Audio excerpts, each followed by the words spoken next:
जैसा कि हमें विदित है कि एकादशी को ना तो हमें अन्न करना चाहिए, अन्न ग्रहण करना चाहिए और ना ही किसी दूसरे को अन्न ग्रहण करवाना चाहिए।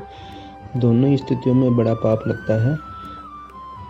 ऐसा ही एक क्वेश्चन भक्तजन ने किया। गुरु जी के चरणों में राधे राधे। जी जी प्रणाम गुरु जी। मेरा क्वेश्चन एकादशी को लेकर है। जैसा कि एकादशी सभी को करना चाहिए, उस दिन अन्न खाना पाप है, बट मेरा क्वेश्चन ये है कि जैसे बच्चे हैं वो उपवास नहीं कर सकते, लेकिन कुछ ना कुछ खा लेते, अन्न नहीं खाएंगे लेकिन खाते रहते कुछ ना कुछ। खाएं, बच्चों का दोष नहीं है, लेकिन बच्चे उपवास तो करते हैं वो।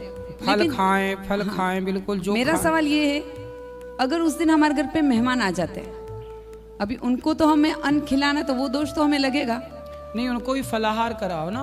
अभी जैसे कोई बाहर से आ गया है, मैं तो जैसे फलाहार ही करा देती हूँ, मैं तो हाथ जोड़ देती हूँ। एकादशी के दिन गौरी गोपाल में भी बटना बंद नहीं होता प्रसाद जी, पर उस दिन अन्न ना हो करके यहाँ पर वो फलाहार बांटा जाता है, जो कि व्रत में खा सकते हैं। हाँ, वो पूरे सबको मिलता है। लेकिन सबकी जो सोच होती है, सबकी सोच के चक्कर में ना पड़ो। अभी आप बोलो आज एकादशी, हमारे घर आज फल मिलेगा, आप फल खाओ। हम तो फलाहार सिंघाड़े के आटे का प्रयोग कर लो। मैं तो जैसे नहीं, लेकिन काफी जनों का ये रहता है कि हम अनाज नहीं खिलाएंगे, तो ये भी एक हमको दोष नहीं लगता है ना कि हमने उनको खाना नहीं खिलाया। ये पाप हमें लगता नहीं ना भाई। हम कह तो रहे हैं कि उनको फल खिलाओ, सिंघाड़े के आटे का पदार्थ बना के खिलाओ जी। ये तो कह रहे हैं इतनी देर से हम। जी जी, खिलाओ, राधे राधे। खुश रहिए। गुरु जी, कल हम लोग ऊपर जो वृद्धाश्रम में वहाँ गए थे, तो उन माताओं ने हमसे बोला था कि हम आप लोग प्रयागराज जाके आए। हमने कहा हम जाके आए, तो उन्होंने बोला था आप जल लाए हो क्या? तो गुरुदेव वो जल हम आपको देना चाहते हैं, वो आपके हाथों से आप उन सब माताओं को दीजिए कि आप उनके पुत्र हैं। ठीक।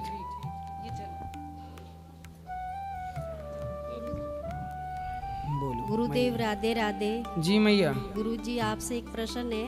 हाँ। कि मैं वो माता को देख के मुझे बहुत रोने को आता है। क्या करूं मैं? मेरी मतलब जो सासू जी अचानक में चले गए, उनकी मेरी सेवा नहीं हुई, और पिताजी की मैंने सेवा किया, वो चले गए, मगर अभी मुझे उनका दुख हो रहा है। सपने में भी आते।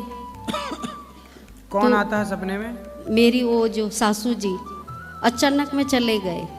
कोई बात नहीं, उनके नाम से कोई पुण्य का कार्य करिएगा उनके लिए। बस पिताजी की सेवा किया मैंने बहुत, बस ठीक है। बाकी उनके नाम से कोई पुण्य का कार्य करिए। मगर ये माता जी को देख के मुझे बहुत रोने को आता है गुरुदेव। कि ऐसा लगता है अभी ये वृद्धाश्रम, ऐसा लगता है मैं यहाँ ही रहूँ और उनकी सेवा में कर।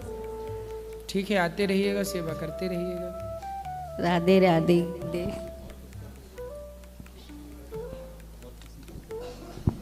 जय श्रीमन नारायण गुरुजी। जय श्रीमन नारायण। गुरुजी, गुरु मंत्र हम ले लिए, जाप नहीं कर पाते हम।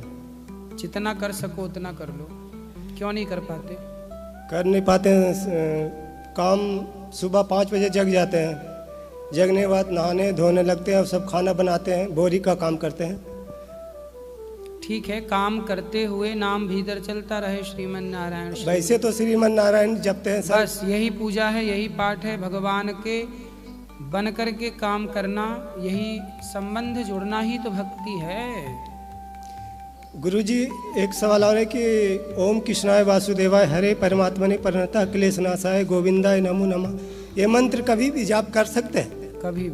कभी भी बोल सकते हैं। इस राधे राधे। महाराज जी ने बताया है कि एकादशी पे किसी अन्य को भोजन कराना पड़े तो उसे केवल फलाहार या ऐसा भोजन जो व्रत उपवास में खाया जा सकता। साथ ही ये वीडियो पसंद आए तो लाइक कर दीजिए, शेयर कर दीजिए। Thank you very much.